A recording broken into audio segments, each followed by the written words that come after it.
विष्णु गुरुर्देवो महेश्वरः गुरुः साक्षात् परं ब्रह्म तस्मै श्री गुरवे नमः. Om Om Narayan Narayan Narayan. 70th. Today is Friday. We are doing Sugama. Okay. The 70th passage of Sugama.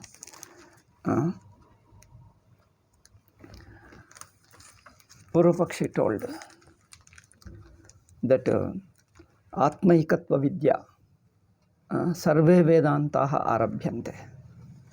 He raised an objection against this. All the Vedantas unanimously reveal that one Atman. Now Purvapakshi elaborately argued that there are different schools trying to interpret Upanishads in different meanings, in different ways. So they found that Upanishads give different meanings. Somebody says the purpose of Upanishad is one, another person gives another interpretation. So how can you say all the Upanishads unanimously teach the one truth alone? If they teach one truth, then how come people come to arrive at different meanings from the Upanishads? For this, he has given, I think, A, B, C, D, E, F. I think six interpretations. Swamiji replies to all these six interpretations. Tatra, second paragraph. Tatra Atmajnanasya Karmasheshatva Vadaha. The first school. The first school told Atmajnanam is a Karmashesha. Okay.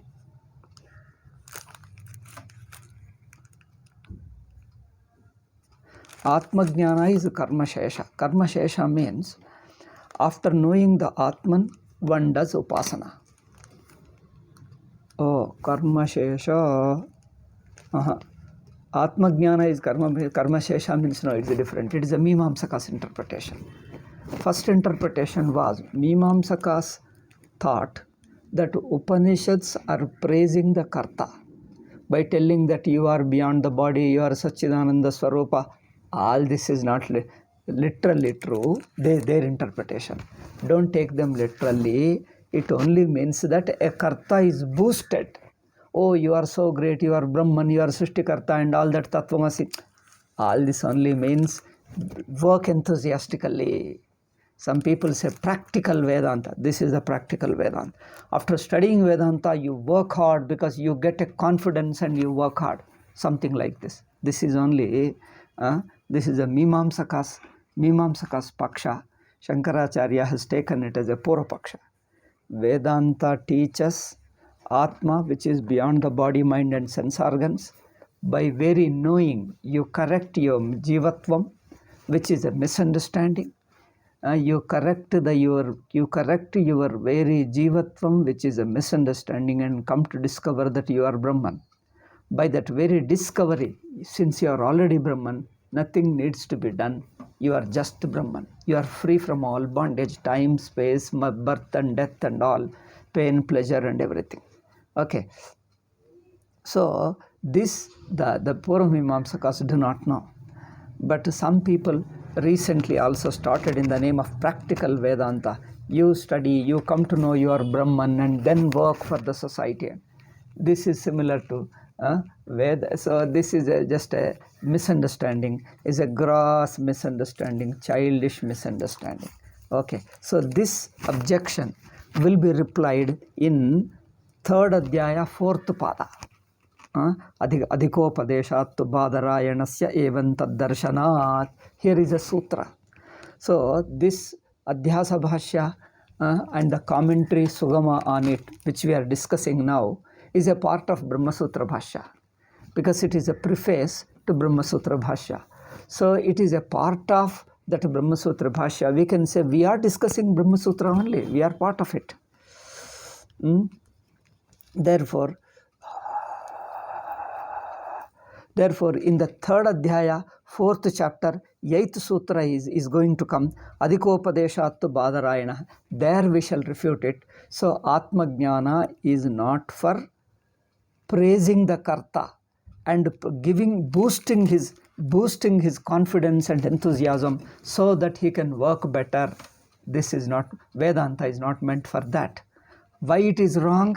Here Swamiji is not answering. He is only telling this much, that this interpretation of the Purvamimamsakas will be refuted in this sutra. That's enough. Going to the next. Otherwise, if you start refuting it, all that thing, it becomes a very big, whole Brahma Sutra has to be taught here only. Anyway, the whole text is there in future. Second one. Now, karma matrena atmanyavasthanam muktihi. Only by karma you get established, only by karma you attain mukti. This is also a very strange argument of Mimamsakas. They have a plan that you don't do. Is it the same? Artavadaha mokshasya atmaswarupavasthana lakshanepi kamya pratisiddha varjana purvakam nitya karmashtaya. Same thing. So you don't do kamya karmas, you don't do pratisiddha karmas, and you simply do nitya karma. And then with this, what happens? All your sanchita karma, so you won't accumulate new karmas. Okay, therefore your prarabdha karma is exhausted by enjoying, and no new sanchita karmas you acquire, and whatever sanchita you have will be exhausted in 1 or 2 or 3 janmas. Some people say 3 janma. You take 3 janma. In these 3 janmas, simply you live out the old prarabdha, and you don't acquire a new punya. Do simply nitya naimittika karma, they say. But nitya naimittika karmas don't produce any punyam or papam, they say. See the strange people. It doesn't produce any punyam or papam. It neutralizes old karmas, that's all.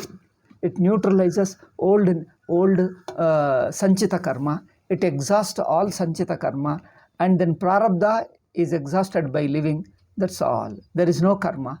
Then one thing they agree, that atmaswarupa avasthanam means abiding in one's own atmaswarupa, means attaining one's natural state of atma, attaining one's essential nature of atma is moksha. This much they agree. Only in the sadhana, instead of jnanam, they are recommending a karma. This also is wrong. This is refuted in many places, in several places, more than one. Sureshwaracharya also refutes in Naishkarma Siddhi, and then Naishkarma Siddhi first chapter only, and again Brihadaranya Vartika, many places. This shows that this argument, this kind of a school was existing in Shankaracharya's time. Even now some people talk like this. So vadastu yuktyabhasa kalpitaha. This is only built up based upon false logic. Okay, let me check the translation. What did I say? This is built upon false logic. As for the view alone, it is devised on false logic. It is built up. It is based upon false logic. Okay. So what is the falsity in their logic will be shown in particular sutra, Brahma Sutra, in future. So there we'll discuss there, not now. Yuktyabhasa kalpitaha avaidikaha. It is against Veda. Avaidikaha means it against Veda. Veda doesn't say that. So there is no Vedic support, Vedic injunction for it. Veda doesn't say that this way it will happen. And there are many logical defects in it. Means, see here, this is a very interesting thing. A thing is called superstitious. A thing is called wrong, even if Veda says. A thing is called wrong if it is not supported by logic. If it is illogical, the idea is wrong, and it's a blind belief. And the Shastra's interpretation also. If you interpret into one particular idea, if you derive a particular idea from Shastra, and if that idea happens to be illogical, we say that is not the true meaning of the Shastra. So a true meaning of Shastra, a concept you develop on your own, either you develop on your own, or you arrive at, or you derive from a Shastra. Either you develop on your own or derive from a Shastra. In either way, the idea or a concept should be logical, it shouldn't be illogical. Okay, if it is illogical, your thought is a false, and your belief in the Shastra is also false belief. That means a blind belief. By blind belief, we mean an illogical idea. That means you can prove it to be illogical, yet you don't want to accept it. You prove it to be illogical, yet you don't want to accept it, and then yet you want to say that this is the meaning of Upanishads. No, that's can't. This is the meaning of Shastra. Upanishads are Veda, Purana, Smriti, anything. So our way of refuting a superstition or a blind belief is analyze it logically. Okay, logic alone saves you from being superstitious. So our Shastras throughout say it is against Shastra, against logic, against the logical interpretation of the Shastra. Okay, against the logical interpretation of the Shastra. So you are taking an illogically deriving such meaning from the Shastra. So this can't be the meaning of the Shastra. But whereas in certain religions, in certain religions and certain traditions, even if it is illogical, they say, oh, our Shastra says, therefore we accept. Don't question. Don't question them through logic. Even if it is illogical, whether logical, illogical doesn't count. Our Shastra said that's all, that is final.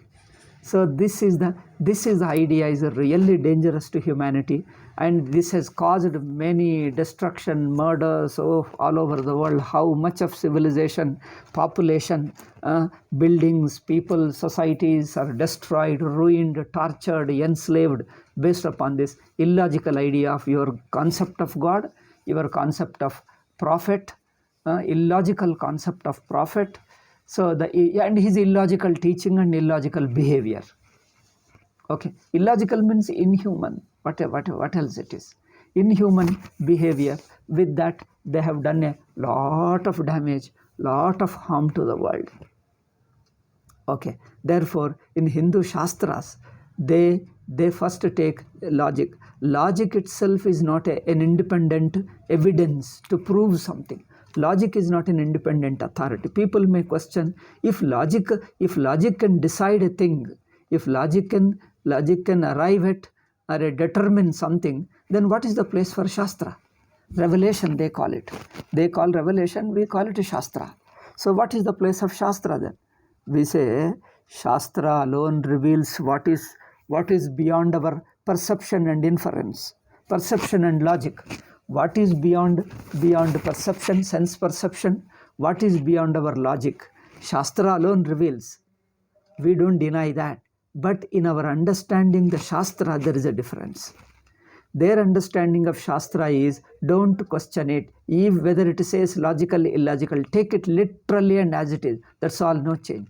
But we say, we derive the meaning of the Shastra. After analyzing the Shastra statements, so what he means, what is he trying to convey, there shouldn't be contradiction between the statements of the Shastra. And all the meanings, all the statements put together also, neither a single statement of the Shastra, nor all the statements put together, a collective meaning, an overall meaning of the Shastra you derive, that too should not be against logic. See, this is an interesting thing about it, and most important thing about Hinduism is Shastra cannot be illogical. It should transcend logic but cannot be illogical. So derive the meaning from the Shastra in such a way that it doesn't become illogical. It doesn't go against logic and against perception also. It should be neither against Pratyaksha Pramana, nor against inference, nor against another Shastraic statement. Okay? A Shastra's interpretation should not go against Pratyaksha Pramana, that is perception, shouldn't go against inference, nor it can go against another Shastra statement. Okay, and it should be directly,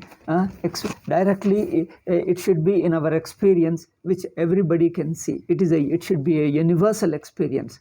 This is Vedantic interpretation. See how amazingly true and how good it is, how perfect and good it is. So therefore, here this illogical or based upon false logic. False logic means illogical. So such an illogical conception of moksha sadhanam, illogical conception of moksha sadhana, not one, there are many illogicalities, look at from any angle. Therefore, this can't be the meaning of the Shastra. And this will be replied in Karyadikarana Bhashya. Karyadikarana, it is Karyadikarana in 4314. I think he has not, Swamiji not stated the number.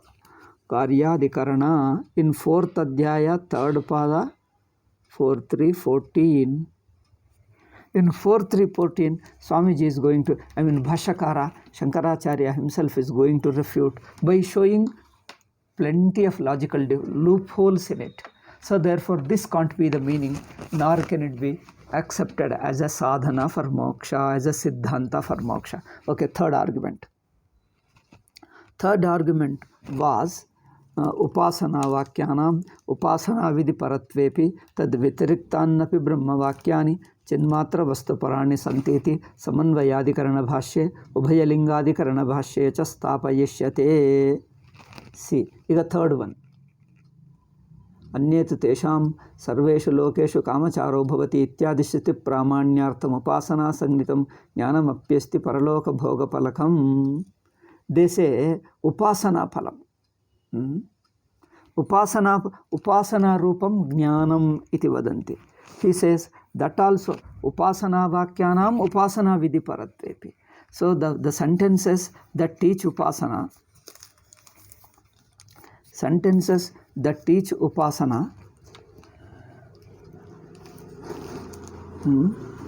vidhi paratvepi tad vitiriktanyapi brahma vakyani.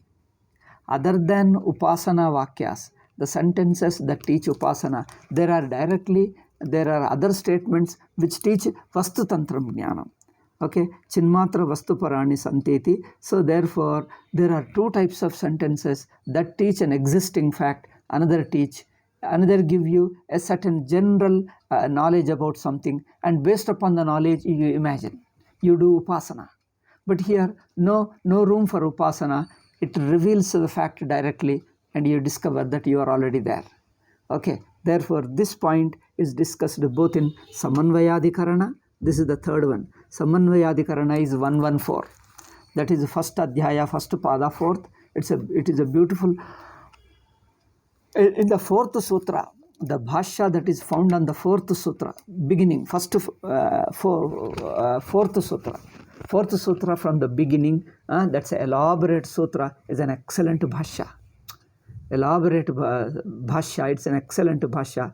It gives the total vision of Vedanta in one place. And Swamiji would say, Shankara was born only for this fourth sutra Vyakhyana. Samanvayadikarana Bhashya, Samanvaya Sutra, Samanvayadikarana, both it is. It is only one sutra in the Adhikarana. So, Samanvayadikarana, Shankara's avatarana, Shankaracharya's avirbhava was done only to write this fourth sutra Bhashya. If one, that Bhashya covers everything beautifully, explains the entire Upanishads, arrives at the meaning of all the Upanishads, is one Satchidanandam Brahman. How it is, it does excellently. Therefore, and it couldn't be better. Nobody can do anything better than that. Shankara has done perfectly well without leaving any loophole in it. So that is the fourth sutra. And again Ubhayalingadhikarana, that is 3 to 11 to 21. 3 third Adhyaya, second Pada, and 11 to 21 sutras, that is called Ubhayalingadhikarana. And even in that Adhikarana, same argument of this Purvapakshis is destroyed. What is that? Upasana. So that Upasana Vakyas and Jnana Vakyas, they are two separate, and they are teaching, one is a Nirguna Tattvam, another is Saguna Tattvam. Okay, next. Ika fourth argument, Aparetu Yadyapi Advaitatma Pratipadakani Vakyani Santi Tathapi Tesham Ityadi Vakya Vihitopasana Apekshita Upasya Swarupa Samarpane Viniyoga Ityahuhu. Ayya Rama.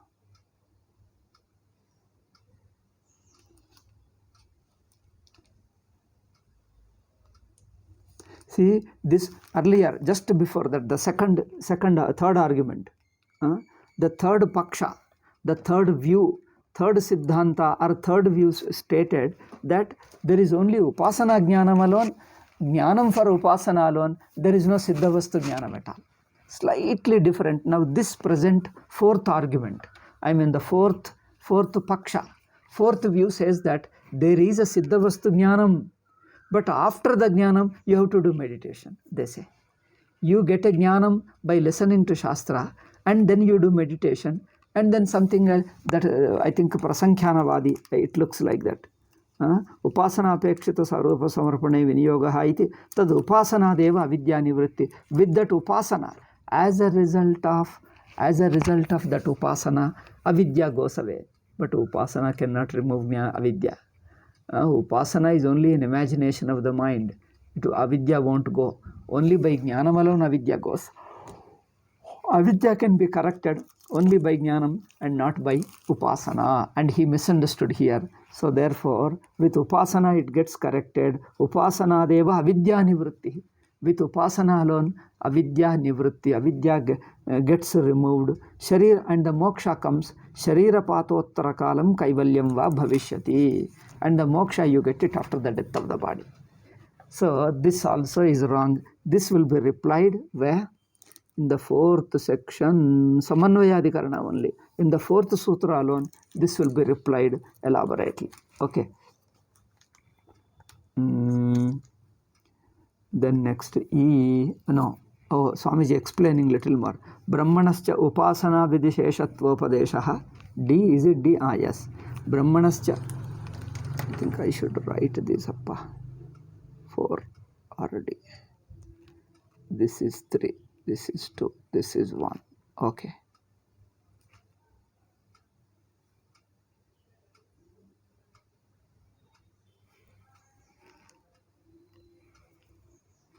So upasana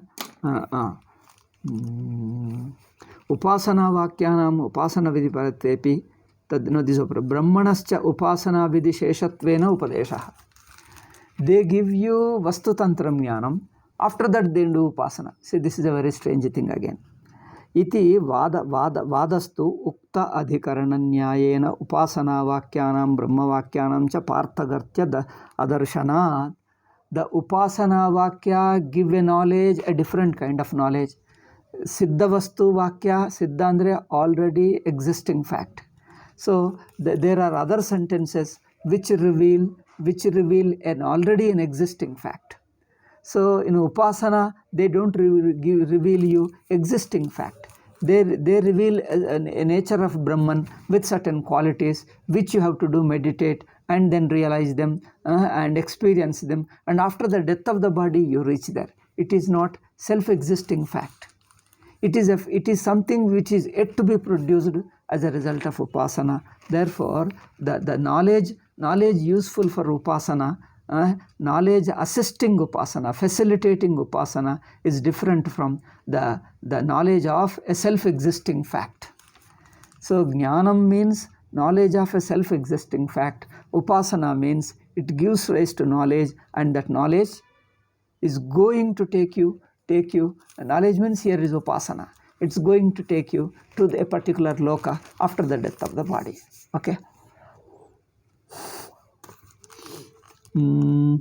So this brahmanascha upasana vidisheshatvena upadeshaha iti vadastu. This argument adhikarana nyayena upasana vakyanam brahma vakyanam cha parthaga. In the fourth adhikarana, the fourth sutra answers many questions in one place.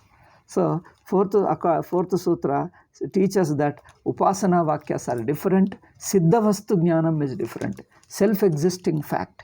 Revealing a self-existing fact, just revealing. As you listen, you come to understand. The problem is solved. Just by knowing, you don't have to do anything. Okay. Therefore, Swatas Siddha Brahma Swarupaka Samarpaka Vakyana. So those sentences which reveal the Swatas Siddha Brahma, you are already Brahma, you don't need to do anything. And it's not possible to do anything. All that who does it is only sense organs, body, etc. Just they disappear and you exist on your own independently. This is the point. So, Swatasiddha Brahma Swarupaka Vakyanam cha Akanksha Virahat. Further, Shankaracharya gives certain arguments. See, Upasana Vakyas, the Vakyas, the sentences that give you knowledge, knowledge useful for Upasana.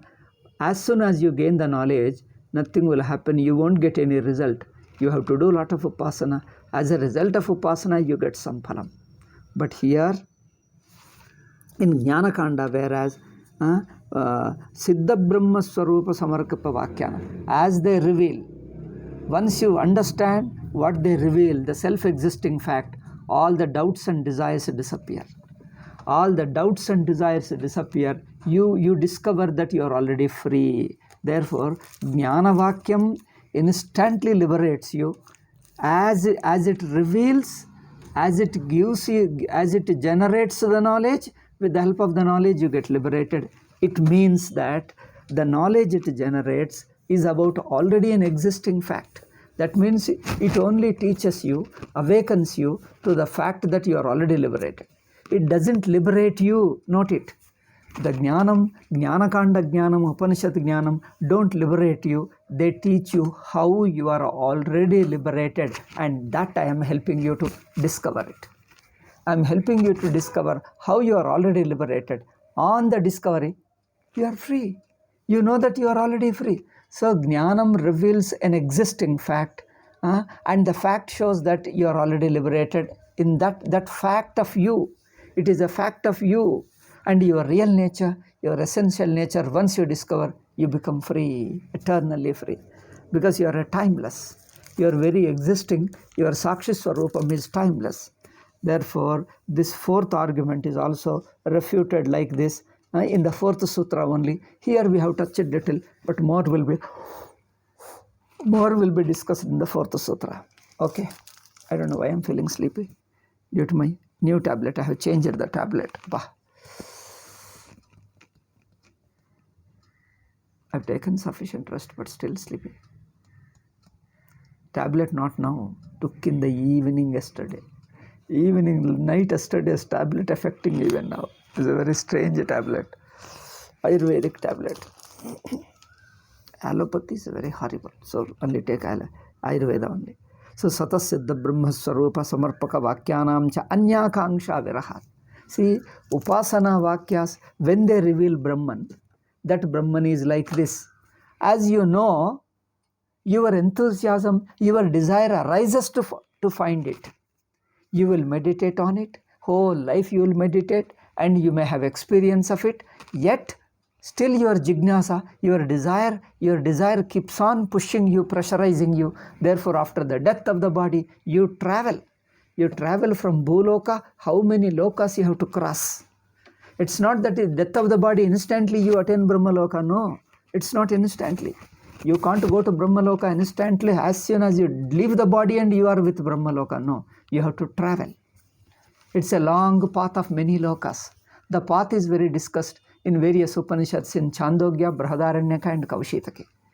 So, some links are missing in one Upanishads and explained in another Upanishads. All these things, Sutra Bhashya, by discussing all these Upanishads in one place, it determines the path clearly. I think I too have noted down in one of my notebooks. So it is there. So all the steps, all the lokas he passes through, so many certain lokas, I think 15 to 18 or 20, around little less than 20, 15 to 20, I don't remember exactly. 15 to 20 areas, lokas you have to pass through, and then finally you reach Brahmaloka.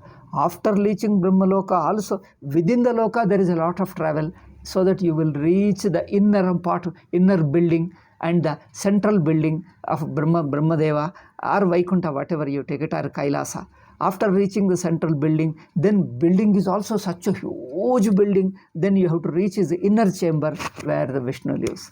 Okay, this much is possible. Even after knowing Brahman, you have to meditate and realize it, means have an experience of it. Then after, you have to leave the, first thing is you have to understand, then meditate, then you have to realize it. After realization, and 3 aitu. After, then you have to leave the body. Then you have to travel through many lokas. Okay, leaving the body, traveling many lokas. Then after reaching Brahmaloka, within the Brahmaloka you have to travel. Then you come to it. Okay, this much 7 steps. After Jnanam also there are so many steps to practice, because the Jnanam doesn't free you from all doubts and questions. Questions and doubts. It doesn't free you from all questions and doubts. In fact, questions and doubts remain. But here, in Vastu Tantram Jnanam and Brahma Jnanam, as you learn, the Upanishad teaches you are Brahman. As you listen, you come to understand. And that understanding is such an understanding that all doubts and conclusions, imaginations, questions, all of them get dissolved, because the very answer of Brahmatvam answers all the questions. Akanksha Viraha. This is an argument Shankaracharya uses, very interesting. Akanksha Viraha. After knowing which, when there is no question, no doubt, and no curiosity, that means that knowledge is a final knowledge. Otherwise, Upasana Jnanam is not final knowledge, because after knowing it, more questions arise. After knowing that Paramatma is like this, more questions arise. And then Islam, Christianity, naturally they don't have all these things, details. Therefore, it applies to them also. Therefore, this is a 4th argument to Satasiddha. Again, next. So it's Samanvayadikarana. This will be explained. Okay.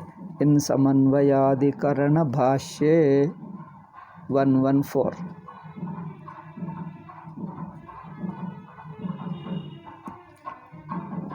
Again, next, 5th argument, 5th paksha, a view. He refutes Prapancha Pravilayavadaha. See these 5th fellows.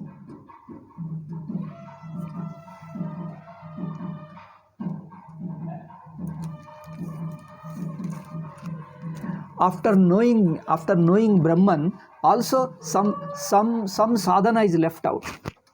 Vedantins say, as you know, you are free, because the very knowledge reveals your self-existing freedom.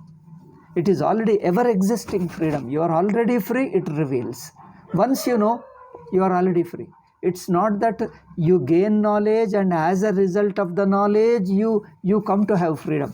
Freedom is not something you are going to acquire newly as a result of your knowledge. So, knowledge is not leading you to freedom. Knowledge is helping you to discover that you are already free. Knowledge is not giving rise to freedom. Freedom is not a product of knowledge. Okay?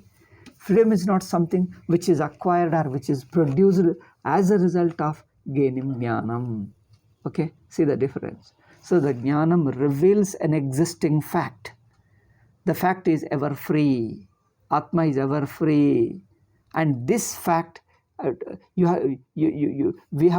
means Shastra has to turn our attention, direct our attention towards it. More and more you pay attention to that Atma. Time, space, world, body, everything dissolves and you remain. So, and in these things, in the 5th view, 5th school, 5th way of interpreting Upanishads, know what he says?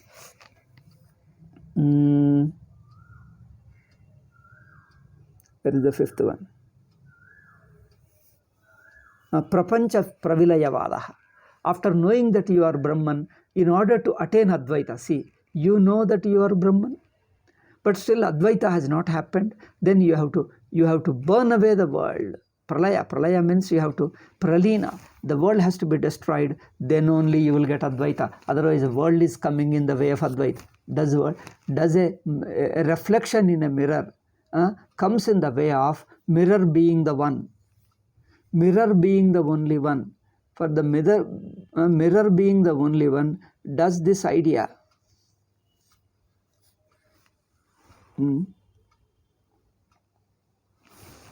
I missed the point. Pravilaya. You don't need Pravilaya. So, the very knowledge doesn't give you Advaitam. After knowing, you have to achieve Advaitam. See the Vedak. How do you achieve? Because one Brahma and another Jagat. So, the second point, which is Jagat, has to be dissolved. You have to dissolve it. Then Advaita happens. First, you know, their sequence is like this. You know Brahman. as a result of Brahman, you come to understand that you are Brahman, but still the Dvaitam won't go away. Therefore, Advaitam doesn't come to your experience, and the Dvaita world continues, and Dvaita world has to be dissolved. They are called Prapancha Pravilayavadinaha. Have you ever heard? Prapancha Pravilayavadi. This Prapancha Pravilayavadi also is wrong, because there also, this also Bhashyakara replies in Ubhaya Lingadhikarana, that is 3rd Adhyaya, 2nd Pada, 11 to 21. He asks the simple question like this: how can you dissolve how can a single human being, a small living being, human being, with this world consisting of millions and millions of Jiva Rashis and objects, sun, moon, star, so many things are there. How is it possible for you as an individual to dissolve the world? Impossible. You can't dissolve the world. Therefore, if the world is only a mithya means a false perception, then by knowing the fact, the false perception goes away, gets corrected. Therefore, the worldly Dvaita Prapancha gets corrected. You don't have to do something, a specific action after gaining Jnanam. Note it, not after gaining Jnanam, it is Jnanam itself liberates. Not that after gaining Jnanam, then another step you have to do to dissolve the Dvaita Prapancha. Nobody can dissolve Dvaita Prapancha if it is true. Shankara puts a simple argument, this thing. If the Dvaita Prapancha really exists, then nobody can remove it. But if it is only a false appearance, by correcting the falsity of it, you come to realize that the world is only a false. Anyway, it doesn't exist, so you are already Brahman. So in either way, this argument will be more elaborately refuted in Ubhaya Lingadhikarana. Now the last point is, last school. These 6 schools have interpreted Upanishads differently, arriving at their own meaning. Now the sixth school says that Tadevam aparetu Tattvamasi ityadi vakya janya jnana prasankhyan. Okay, Tattvamasi vakyam gives rise to Brahma Jnanam in you. That Brahma Jnanam doesn't give you moksha. See, the strange thing. After that you have to do prasankhyana. The jnanam which you have gained, you have to just repeat it in your mind for a long time. When you, as a result of repetition, avidya goes away and you attain Brahman. See, this is a very strange interpretation. Even this will be refuted in Brahma Sutra Bhashya. Okay, in 6th one. 6th, just a minute. 2, not 9 or 210. The 6th argument will be refuted there in Ubhaya Lingadhikarana, no, Avrityadhikarana. It is refuted in Avrityadhikarana. Sorry, 411. Avritti Rasakudupadeshat. In that thing, it is going to be refuted. Prapancha Pravilayavada cannot be accepted in Yoga Sambhavat Adhyasika Avidya Nirasana Vitirekena Prapancha Vilayasaiva Sambhavat. First, if the world is really existing, nobody can dissolve it. And if it is a falsely thought of, falsely perceived, then by Jnanam it goes away. After Jnanam, you don't have to do anything to dissolve the world. With the Jnanam, world itself dissolves on its own. Dissolves means I understand that it is a false, it never existed. That's all. Iti pradarshayishyate. Oh, innu few arguments ive. I think time is up. We will discuss. Next class tomorrow. Next class we will finish it completely. And then on the last portion, last passage alone will remain. The last passage is a very big 1, 2, 3, 4, 5 pages. 1, 2, 3, 4, 5. 5 pages ide. With this 5 pages, the final topic of Veda of Sugama will be completed. Okay, I think we'll discuss this tomorrow. A few more views are there, and he shows how all those views are wrong, and then ultimately that you are Brahman. That alone is the final teaching of Upanishads. Therefore, all the Upanishads aim to teach this thing. Sarve Vedantaha Arabhyante. Therefore, don't carry any doubt in your mind that some of the Upanishads may be teaching differently, as the Indologists do. So, all the Upanishads don't teach the same truth. Each Upanishad teaches something differently. So, there are different truths. It is a meaningless thing to say that the truths are different. There are many truths. So there are not many truths. There is only one truth appearing as many due to ignorance. Okay, the one truth appears as many due to ignorance, and the ignorance is corrected, then all the multiplicity just disappears. All of them, all of us will become one Brahman alone. We never go away from Brahman. This also will be answered. I think after this also Swamiji adds one interesting thing, one small paragraph, that also we shall see in the next class, how people have misunderstood, misinterpreted, and then Swamiji makes a personal comment. It's a very interesting, that also we shall see in the next class. Okay, Om Shanti Shanti Shanti. Harihi Om Shri Gurubhyo Namaha. Harihi Om.